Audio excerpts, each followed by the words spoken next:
tour here. I'm really happy about this horse mint. I love how big it's gotten. I love that my Ruby Family beans are well over the top. I keep trying to weave them in, right, so that they'll keep going. My loofahs are big. Look at the chayote. It's hit the top. Well, one of the chayotes. I've got 2 more. But also, look at that dahlia. So you see pictures on, you know, the interwebs when you're ordering dahlias, and I've just come to never expect them to actually look like they do in the pictures. This one does, and it's really pretty. One of my yellow mums is out. Those beans look a little sad. The chickens have also been over here scratching, clearly, and messing up my tags. Blackberries are still putting on some berries, but I've just taken the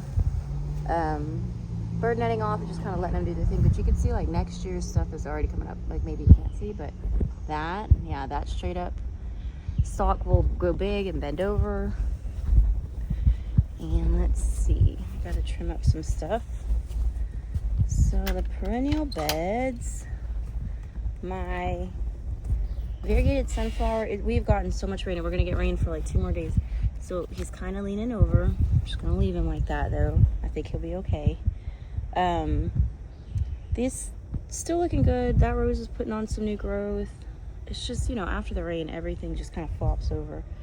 The onions, they're probably gonna be done in a couple weeks. I need to get in here and weed again. I actually did weed since since our last video, but it's so much rain.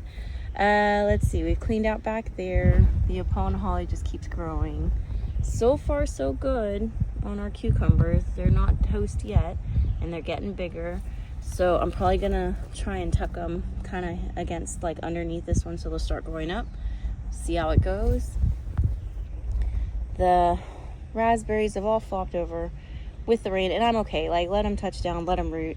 I love raspberries, so I'm not gonna complain if they start growing elsewhere. One of my zinnias finally flowered. How pretty is that? I do need to maybe make some room, ow, pokey, for this little cranberry hibiscus to get some light.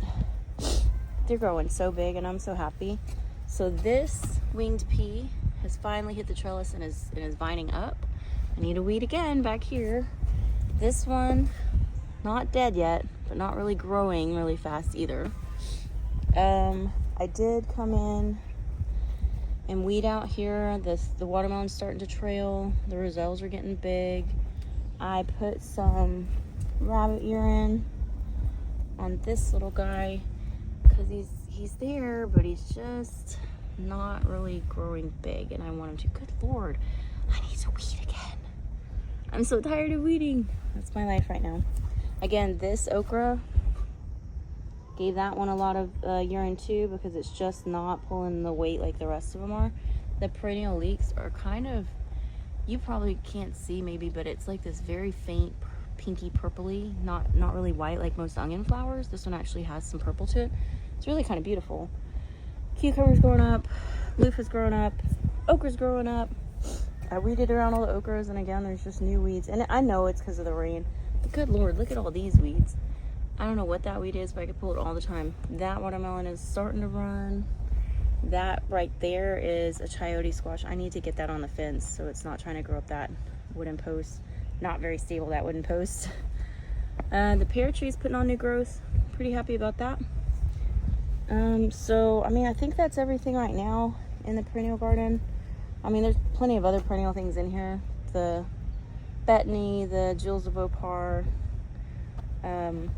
I think this is called stone crop, actually, now that I was looking at it after our last video. But the artichoke, or it's really a cardoon artichoke cross. I really don't know what it's called.